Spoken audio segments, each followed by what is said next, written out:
Hello, Atlanta Real Estate Nation, and welcome to the one and only Atlanta Real Estate Podcast. We're bringing you the insider tips, tricks, and secrets to buying, selling, or investing in Metro Atlanta. Are you ready? Let's go! Well, hello, Atlanta Real Estate Nation. How's it going today? Good to be with you. I'm here with my co-hosts, Brad Martin and Oleg Gateman, the Navy SEALs of real estate. Woo! Good morning. The assassins of real estate. These guys are special ops when it comes to real estate. And, yeah, we're having a good time today, aren't we, guys? Excellent time. Yes. And Yes. we got a good topic for these guys today. That song? Oh, no, not the song. We were off camera. There was some blooper stuff going on that the internet will never see. So, but anyway, we're going to talk about, does your house smell? How about that? How the five senses impact the sale of your home. Very interesting topic. Yeah, but before we dive in there, I'm going to give a little quick tip. Did you guys know this? Metro Atlanta is quickly becoming the Hollywood of the South. What? Yeah. Yeah. Oh, yeah. Yeah. Yeah, it's not uncommon to drive by a movie or TV shoot several times a year. In fact, the cult show The Walking Dead is filmed here exclusively, I believe. The Hunger Games, which I didn't know, has been filmed here. And I didn't realize this, but Smokey and the Bandit. You guys remember that old movie? Oh, yeah. Burt Reynolds. Anchorman 2. Yeah. One of my favorite movies, two of my favorite movies, Trouble with the Curve. Have you seen that one? Nope. Nope. This is my favorite movie of all time. Remember the Titans? Yes. That's a great movie. Awesome. Denzel Washington. We Are Marshall. And then Sweet Home Alabama. Some of that was filmed in the Atlanta area. Cool. Yeah, pretty cool stuff, right? They're giving them good incentives to film here. Yeah. Oh, yeah. And if you want to see really high-quality cinema, head over to AtlantaRealEstatePodcast.com and you can watch the videos. I'm not sure why anyone would want to watch us. Hours of entertainment. In fact, if you do watch us on YouTube, we really don't want to know who you are because we'd be slightly frightened, I would think. Stalkers. Oh, gosh. But so you can listen to us we're on iTunes. You can subscribe to us on iTunes. We'd love to get some reviews. We actually have 6 reviews now, guys. Wow. 6. I think it's 6, maybe 8. But we've got some good reviews, and we'd love for you to post a review and tell us what you want to see. If you go to AtlantaRealEstatePodcast.com, there's a neighborhood finding service where you can get all the details, the dirty details of the real estate market in your community. Just sign up there, and Molly from our office will set up a nice custom search for you. No pressure. We're not going to bug you to death. We're just going to provide that as a service. And if you need an agent, you can feel free to give us a call at 770-240-9949 or go to our agent finder service at AtlantaRealEstatePodcast.com. And one more thing, you guys, they can search for every home in Atlanta at CallAtlantaHome.com. Forget about Zillow. Use CallAtlantaHome.com. It's as good as Zillow. Better. It's better. It's better. I think it's better. Bigger pictures. They load quick. Virtual tours. Information about the local area. So, anyway, whatever. Okay, so let's just jump in here. Does your house smell? Do you have a smelly house? Wow. That's a good topic. Yeah, people really don't want to talk about if their house smells and how the five senses impact the sale of your home. This is a big topic, though, really important for both buyers and sellers. I mean, it impacts a buyer as an end user or somebody that goes through the house. So the seller really needs to lock this down on the front end. Don't you guys think? Well, that's where you as a realtor, you got to be honest. You got to Yeah. be honest up front. Sometimes it hurts. I mean, nobody wants to walk into a house that smells like Brussels sprouts have just been cooked. You know what I'm saying? That's right. Broccoli and cauliflower. Oh, it's disgusting. Yes, for breakfast. Yeah. I mean, we had a couple of those.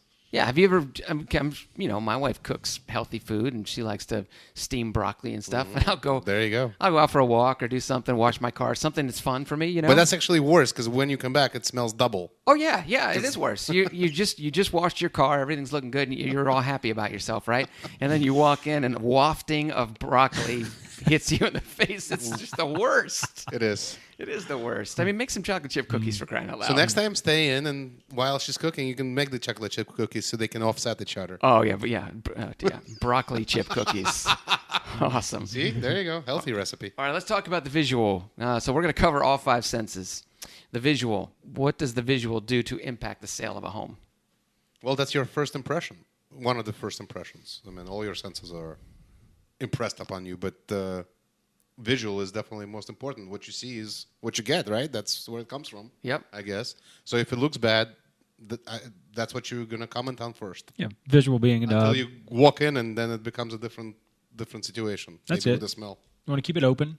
Yeah. Less is more for sure. Okay, and I mean, if you've got a house that doesn't have a lot of windows in it and it's painted dark red, right, or a burgundy or a dark blue or something like that, that's not helping. We're going to paint. Yeah, we're definitely going to paint, and we're going to paint a light color. Some rooms I've seen in the basement that are burgundy. Actually, I like dark burgundy. But some rooms actually you can use for a theater room or something creative like that as well. So sometimes you want to keep it in dark. Yep. Yeah. But not your dining room or a living room or the kitchen, because that's what you see first when you walk in on the main level. Well, what colors are in, guys? I mean, I believe strongly that the interiors of real estate is dictated by HGTV. So what colors are in right now? Grayish. Anything grayish. That's it. Lightish gray. You got to be careful with grays not to go too cool of a gray, right? Right. Because then then it can appear blue. We have a color specialist that can go in and help somebody pick out colors.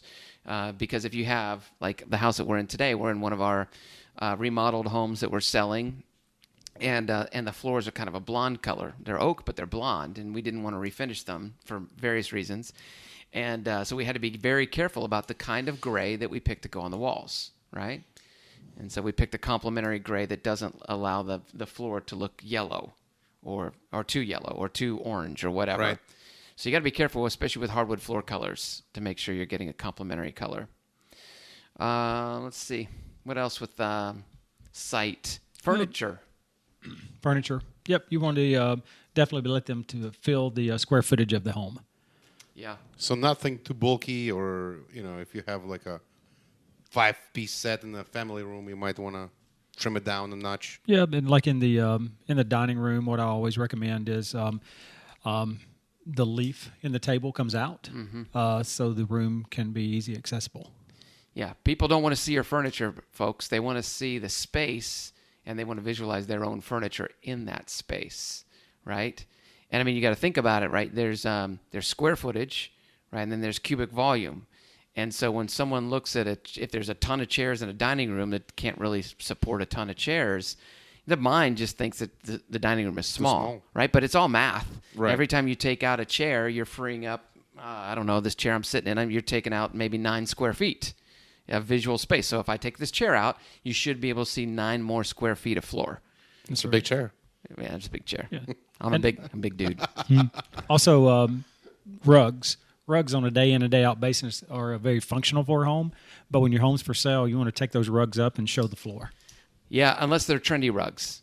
I believe if it's a kind of a Joanna Gaines fixer-upper style house, sometimes those rugs can be complementary. And if you've not nailed the wall color to hardwood color ratio right, a rug can be a nice in between sometimes. But yes, if you got coffee colored floors, Yep. I'm a big fan of taking up the rugs so people can see those espresso stained floors.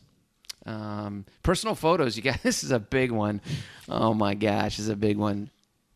What are your philosophies on personal photos? Bread. Take them away. It's unfortunate. We all have them everywhere in our house, our kids, relatives. Take them away. When people come into your house, they don't want to see you living there. They want to envision their self living there. Okay. I think a lot of cases that you are right, and if the photos are artistic in nature, I would say, and creative and Now, what do you mean by that, Oleg? I mean, clean thoughts, Terry. Clean thoughts. oh, I mean, you said creative. PG rated. PG rated. Okay, so you're talking about how the frames are assembled on the wall, Right. Yeah. And if they look presentable and they're just not just a single frame, maybe 4 or 5 frames in the combination and made hung in a certain way for them to look presentable, Like stacked. Yeah. double stacked. Yeah, like I know what you're saying. Yeah, There are some people out there that love to collect the frames, and the frames are as much part of it as Absolutely. the photography, and it looks really pretty. Right. Right, and you just leave it. You can leave it there. It's kind of like hanging a mirror on a wall. It looks good. Now, I'm going to bring this up. I'm a very sensitive topic here, but We got to keep it clean because iTunes were rated as a clean show. Okay, so no So- X-rated pictures. So yeah, that brings it up, right? I mean, I've gone into houses before where there have been some, I'm going to say, provocative photos of a husband and wife hanging on a wall in a master bedroom. What do you do there? Well, other than to look at it first. Well, it's it's uncomfortable, for me as a listing agent, and but as an agent, you've got to bring it up to your client. Absolutely, that has to come down. And so the way So when you bring it up to your client, do you let them know how much you like it and then tell them it needs to come down? in this particular situation, I basically said that is a very creative photograph. My suggestion, I'm going to leave it up to you, Mrs. Seller. My suggestion would be that you take it down. And here's the reason. The reason you want to take it down is because when wives come into the home, they don't want their husband looking at it, right? Sure. So, I mean... But you said they were together in that picture. no, when did I say that? Oh, okay. I said Must that. have misread. No. This particular one, I don't know. I don't think they were together. Okay, that makes sense. You know, it was funny one time. You guys have got to share some of your picture stories too, because I think our audience wants to hear them. One time, I went to this listing appointment. These two bodybuilders. I mean, they were fit, obviously, and so no big deal. There's a coffee table, and there's a bunch of stuff on top of the coffee table, just junk mail and whatever, right? So I sit at my left. For some reason, they didn't want to sit in the kitchen, so they started clearing off this coffee table, and there's half naked pictures of these people in the glass top coffee table. Like Wow. between the glass and the wood. Oh, gosh. And I'm like, okay, this is awkward, so I just, you just roll with it. Did Well, you like- ask them to put a tablecloth on it? I did say, you might want to take these photos out. They're very beautiful, but you might want to take them off. Gosh, I think my photo story beats that. Actually, I don't remember, honestly, if it was a listing appointment or I was showing a house. I think I was showing a house. Okay. I think I was, walking through a house with a buyer. And I don't remember where this was hanging. I believe it was the master bedroom. But once we walked in there, the husband, then right on top of him is the wife, and then 2 children. I don't remember, 2 or 3 children. Like stacked And up like they a were sandwich? stacked up like a sandwich. And I was kind of In their sticker shocked. In their birthday suits. Naked. Oh, my goodness. They were all naked. Wow. Yes, you can't see anything, anybody Right, because they're stacked up one on top of the other. But that was memorable. Obviously, you can tell. Yeah, wow. There you go. That was That's a good wow. one. That's a good one. Yeah. All right, so visual. Let's we're going to end visual with that one. And see what happens there. You walking through the house with a potential buyer, and then the topic changes from okay, I like this, I don't like this. All of a sudden, you're discussing the picture. Right, yeah, we just spent 15 minutes talking about Exactly. these pictures. And So that's right. why we're suggesting for those certain pictures to be taken down. Yeah, and the thing is that trying to lighten this up a little bit, that every home that a buyer goes into, they're looking at multiple homes. So every home a buyer goes into, when they get back and they start talking about all these homes they go into, they name each home and they remember each home for a reason. Yep. And that is not the reason you want them to remember your home. Yeah, that was a technique I used to use a lot. Is we would come up with a nickname for each house. Yep. It helps remember. Yep. If you're looking at 10 houses, So what would that nicknames house be help. remembered for? What's it Nude sandwich? called? Skin sandwich. Spoon in. All right. I don't know if I'm going to have to edit this podcast or what the deal is You here. open the but- door, Terry. Yes, Yeah, you no did. doubt. Okay, so let's move on. I think we've covered some of the how-tos on how to make your house visually more appealing. Let's see. Let's talk about smells. Don't cook broccoli in the morning if your house is listed.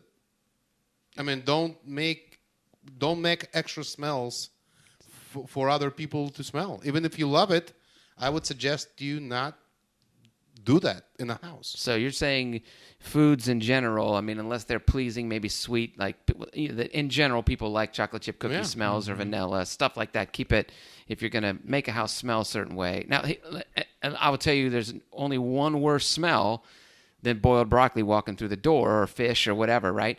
The only smell is Glade plugins masking that smell. Oh, yeah. That's the worst. Double. That's right. It makes it double. Oh gosh, it's horrible. So please don't buy the Glade plugins for your house.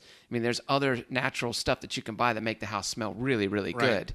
But, running to Target and picking up a Glade plug-in for every room, not the way to do it. Not the way Correct. to do it. Because what does a buyer think when they smell that? They're masking a smell. Right. And we can still smell the smell. Right. And it may not be a food smell. It might be a moisture smell in the Right. basement, whatever it happens to be, right? That How many smell. clients have you guys had that, and this is what you need as far as a seller's agent to prepare them for? How many buyers have you walked into a home and you only made it to the foyer? And then as happens. soon as you come in the Doesn't happen foyer, often, but it happens. there was a smell. Yep. And time is of the essence. There's many homes to look at. They walk in, they smell the smell. They say, "This is not my home." In my experience, probably 1 in 25, not less. Yeah. Not more. Yeah, but I mean, you're right. I mean, that's okay. So if it's 1 in 25, it's 4% of the population that you know of, right? And your little sample group that are offended by smells. My sample group's a little higher. Now, I think my sample group's higher too, especially with pet smells. Yeah. Cats and dogs. Smoking. Smoking is a big one. Yeah, but Yep. then you probably are getting a better deal on the buyer's end, and you can That's negotiate probably a better price. Yeah, but some of those So it things. should be sometimes taking it as an advantage. Yeah, I get it, but some of those things that these days when you come into a home, hard surfaces is huge. So there's not a lot of carpet in homes anymore, unless it's upstairs in bedrooms. But when you're talking about smells in a house, if it's dog smell, cat smell, or smoking, a lot of times when that person moves out, the smell stays. So it's not that easy to get rid of a smell sometimes. And in Atlanta, you've got to be careful too. You've got international foods. Lots of international people live in Atlanta. You got international foods that, I mean, you could not curry, for example, that sticks around for a couple, 3 days. And we've sold several houses that people cook with curry, and that's a special challenge in itself, trying to find the counteract to that, because they still need to eat. Right. It's just but. Just not in the mornings before the showings. Yeah, that's exactly right. How about sound? Because most showings are in the mornings and afternoons. Seldom you'll get an evening showing, but they do happen. There are other smells. I've got this, I call it the Dunwoody smell. Dunwoody. It seems to be like houses that were built like from the 70s up to about 85 or 90, maybe even 95. It's something about the polyurethane. I've got this theory. It's either antique furniture. It smells like an old antique house, right? But sometimes I've gone into houses that have had trendy furniture, and the house still smells like an antique store. And so I'm wondering if part of it is that the polyurethane, as it ages on the hardwood floor, emits some sort of smell that reminds you of old wood. I have no idea. I don't either. It's a quest that I continue to try to find. But those are the old furniture. It smells. It has a smell to it. So let me put you on the spot. You're in a house. It's got those smells. So your homeowner says, "Okay, Terry, help me. What do I do?" Well, I mean, I would ask a question. Is it an offensive smell to you? Are you worried about that smell being here? I've gotten down and smelled the hardwood floors before to see if that might be the source, but I also am looking for clues like, it appears they have a lot of antiques. It might be that. It might be. I don't know. I mean, it might not be. So, if you got a lot of antiques, you're not going to get it out, are you? I think when the antiques are gone, that smell could come out. I don't know. Got it. I mean, there's no scientific Beats data. me. Okay. But another thing is two babies. We've all shown houses where you walk up to a nursery and they forgot to empty the diaper pail. Oh yeah. And it's got that kind of a Pleasant unique scent. a unique scent. Yes, it's the Glade? it's Glade plug-in. And maybe it's okay to use a Glade plug-in there. I don't know, but you got to be careful in the nursery though to make sure you do empty that and if you got a cat, empty the cat litter box.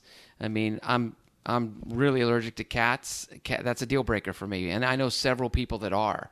And same thing with dogs. I guess you can't come over for barbecue at my Yeah, house. I know you have a cat. Two cats. Yeah, I could come over, but I wouldn't breathe for 3 days. Oh gosh.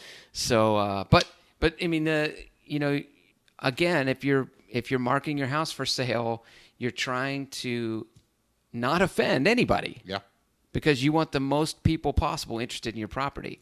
So if you got big hairy dogs and they smell, then you may not want to let them in the house for a couple weeks while you're marketing the house for sale. You know, and I know we're talking about smells here, but as far as selling the home, if you have animals, you need to do everything you can to remove those animals when you have showings. Sure. Because a lot of times they're there. They might be in a crate, standing there barking like crazy. Yeah. And it just takes away from the whole experience. It does. And not to mention the liability, right? If a little kid goes over and gets bit or whatever. Yep. So Oleg has one. I mean, this dog, he's a gigantic, enormous dog. They have 2 dogs. And I picked up a dog smell, and they cleaned the carpets and everything. They took the dogs to their in-laws' house and let them roam free on the ranch or something. And we sold the house in a few days, right? So Yeah, absolutely. makes a difference. Also, I can think of one more smelly item is, let's say you're having dinner with your family in the evening and just don't take the trash out. And then you have a showing in the morning. I mean, that comes out. I mean, that seeks out. So I would suggest definitely removing trash that evening. And I'm okay. So since we're, let's go to 2 more topics here. I mean, these are things that most people don't think of. You got to make sure that laundry is out of a hamper, because there's not a lot of air movement in a master closet or a closet sometimes. I mean, all these little itty bitty things that make a big difference to somebody. They sure do. Okay. All right. So let's talk about one more. Well, we have 3 more to go, but sound. I don't think sound is more important than it is at the front door. Because what happens at the front door? What are you guys doing when you go to a front door of a house? You knock? Okay. What else? How are you getting in? You're talking about when you're showing the home? Uh-huh. Oh, okay. I get that. As far as a realtor, what you're doing is you're going up and you're accessing the Supra, and while you're doing that, your clients are standing there looking around, taking everything in that's going on, which takes a few minutes. Yep. So they're looking, right, visual, and they're listening. Yep. And they're smelling. They're smelling, yeah. So if there's a rotten rat in the shrub, that's not a good thing. So, but there's if there's heavy traffic right around the corner, then they'll have time to observe that as well. Yeah. And not much you can do about some of those sounds. What other sounds can Dogs? can cause dogs, barking dogs, neighbors' dogs? Monkeys? Yeah. Dogs are a deal breaker for me. If there's a barking dog in the neighbor's yard, I'm out. So monkeys not an issue? Yeah, monkey can be an issue. I just don't see that very often. Sounds being close to a school. Yeah. Being close to a playground, being close to the community pool, whether that's in the front of your house or when you're in the backyard. However you're set up as far as how close you're going to be to those things can be a huge issue. You might be looking at a home, and if you're close to a school, if it's not during band season, you're golden. If it's during band season, you might have a problem. Oh, Brad, it's funny. Our team listed a house that backed up to the practice field at Kennesaw Mountain High School, the marching band field. Yep. And I told the seller, you're going to have to sell this thing when the leaves are on, first of all, because in Georgia, marching bands are a big deal. They've got these, the thing must have been $100,000 scaffolding. It was this beautiful structure that goes up, and that's where the band director sits and watches the rehearsal, And, so it was obvious something was going on back there. And thank goodness we sold that house. Yeah. And the buyer, that's not something that has to be disclosed on the disclosure statement. I just thought it would be funny to see that buyer's face the first time that band cranked up for about 2 hours. It's crazy what you said there about leaves on a tree. During the summertime, it is amazing how much the trees will muffle sounds coming through, like if you're close to the pool or a school or something like that. We used to live fairly close to a train. And in the summertime, it was sort of like the train was in a distance.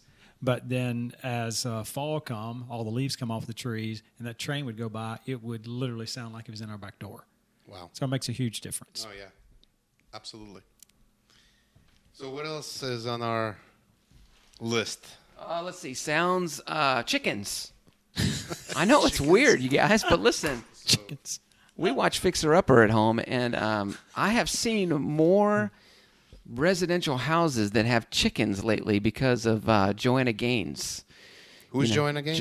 What? You don't know who Joanna Gaines Well, is? She's not like everybody might know. She's like the Michael Jackson of Or all of our thousands of listeners. real estate. Yeah. So Joanna Gaines is the host, her and her husband Chip, on Fixer Upper out of Waco, Texas. But they've got chickens in their backyard, and it's funny. Like chicken? Say that again. Like this chicken? Nice. Yes, that's the chicken. Wow. So Yeah. we can have like we're mainly in Cobb County, right? Right. We got chickens in Cobb County, right? We just renovated a house to put on the market that has chickens in the back in the neighbor's yard. Did they go with the house? No, but that rooster cracks up there about 7:00 every morning. And anyway, Wow. so there you go. Let's see. I think we've covered most of it here. Sure. So there's two senses, you guys, that it really doesn't come into play with real estate very much, and they are touch and taste.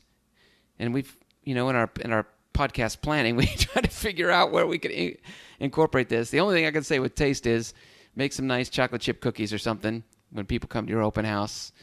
And from a touch perspective, I mean, I guess you can find out things for touch, like, for example, synthetic stucco versus hard coat stucco. Yeah. You can tap your fingernails on the counters. on counters. Figure out. I mean, so you can use touch to some degree, but to find stucco, a little trick for stucco is if you take your thumb and you push really hard on it, and you can see it move. That's a good indicator. It's not the only indicator, but it's an indicator that it may be synthetic stucco. Mm-hmm. And if you take your fingernails and you tap on it, and it doesn't, let's say your thumb, it doesn't move, but you tap on it, and it's really, really hard, you can kind of feel that thickness. Sometimes then that's an indication that it may be hard coat stucco. Mm-hmm. Same thing with hardy plank siding. I think we know how to do this because we've been in it so long. Right. But touch and taste, there's really not a whole lot you can do there. So I think we've covered it. We've managed to fill up 30 minutes talking about the senses. You guys have anything else before we head out? I think we covered it. Yeah. Okay. Well, there you go. Guys, if you need to get a hold of us, feel free to reach out to us direct at 770-240-9949. We'd love to talk to you about Metro Atlanta. If you need an agent, we'd love to serve you or find you somebody who'd be really good for you in any part of the city. Or country. Or country. That's right. State. We can help people find out of state. We network with top producers out of state all the time. And if you're interested in finding a house, go to callatlanahome.com and check it out. All right. All right. We'll see you later. That is a wrap. Take it easy. Okay.